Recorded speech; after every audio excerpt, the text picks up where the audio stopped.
ಕೋಲ್ಕತ್ತಾದ Eden gardens ಮೈದಾನದಲ್ಲಿ ನಡೆದ IPL 2025ರ season 18ರ ಮೊದಲ ಪಂದ್ಯದಲ್ಲಿ ಕೆಕೆಆರ್ ವಿರುದ್ಧ ಆರ್ಸಿಬಿ ತಂಡ ಭರ್ಜರಿ ಜಯ ಸಾಧಿಸಿದೆ. ಈ ಪಂದ್ಯದಲ್ಲಿ ಟಾಸ್ ಸೋತು ಮೊದಲು ಬ್ಯಾಟ್ ಮಾಡಿದ ಕೆಕೆಆರ್ ಪರ ಸುನಿಲ್ ನಾರಾಯಣ್ ಭರ್ಜರಿ ಬ್ಯಾಟಿಂಗ್ ಪ್ರದರ್ಶಿಸಿದ್ರು. ಈ ಪಂದ್ಯದ 7ನೇ ಓವರ್ನ 4ನೇ ಎಸೆತದಲ್ಲಿ ಎಡಗೈ batsman Sunil Narayan short ball ಆಡಲು ಪ್ರಯತ್ನಿಸಿ ವಿಫಲರಾದರು. ಇದರ ಬೆನ್ನಲ್ಲೇ ಅವರ ಬ್ಯಾಟ್ ಸ್ಟಂಪ್ಗೆ ತಗುಲಿರುವುದು ಕಂಡುಬಂದಿದೆ. ಇದನ್ನು ಗಮನಿಸಿದ ಟಿಮ್ ಡೇವಿಡ್ ಹಿಟ್ ವಿಕೆಟ್ಗೆ ಮನವಿ ಮಾಡುವಂತೆ ಸೂಚಿಸಿದ್ರು. ಅತ್ತ ರಜತ್ ಪಾಟಿದಾರ್ ಕೂಡ ಹಿಟ್ ವಿಕೆಟ್ ಮನವಿಗಾಗಿ ಆಸಕ್ತಿ ತೋರಿದ್ರು. ಆದರೆ ವಿರಾಟ್ ಕೊಹ್ಲಿ ಹಾಗೂ ಜಿತೇಶ್ ಶರ್ಮಾ ಔಟು ಅಲ್ಲವೆಂದು ಸೂಚಿಸಿದ್ರು. ಇದಕ್ಕೆ ಕಾರಣ ಹಿಟ್ ವಿಕೆಟ್ ನಿಯಮ. ಹಿಟ್ ವಿಕೆಟ್ಗೆ ಮನವಿ ಮಾಡಬೇಕಿದ್ದರೆ ಚೆಂಡು ಚಾಲ್ತಿಯಲ್ಲಿರಬೇಕು. ಆದರೆ ಸುನಿಲ್ ನಾರಾಯಣ್ ವಿಷಯದಲ್ಲಿ ಅದಾಗಲೇ ಬಾಲ್ ಡೆಡ್ ಆಗಿತ್ತು.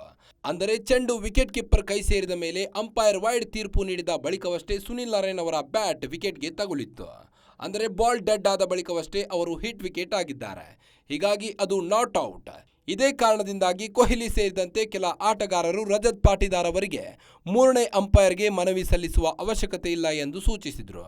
ಒಂದು ವೇಳೆ ಚೆಂಡು ಚಾಲ್ತಿಯಲ್ಲಿದ್ದರೆ ಅಂಪೈರ್ ತೀರ್ಪು ನೀಡುತ್ತಿದ್ರು.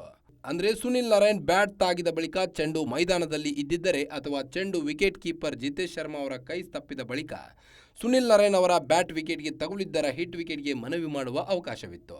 ಆದರೆ ಸುನಿಲ್ ನಾರಾಯಣ್ ಅವರು ಹಿಟ್ ವಿಕೆಟ್ ಆಗಿದ್ದು ಅಂಪೈರ್ ಚೆಂಡು ಡೆಡ್ ಆದ ಬಳಿಕ ವೈಡ್ ಎಂದು ತೀರ್ಪು ನೀಡಿದ ಬಳಿಕವಷ್ಟೇ. ಹೀಗಾಗಿ ಈ ಬಗ್ಗೆ ಅಪೀಲ್ ಮಾಡಿದ್ರೂ 3ನೇ ಅಂಪೈರ್ ನಾಟ್ ಔಟ್ ಎಂದು ತೀರ್ಪು ನೀಡುತ್ತಿದ್ರು.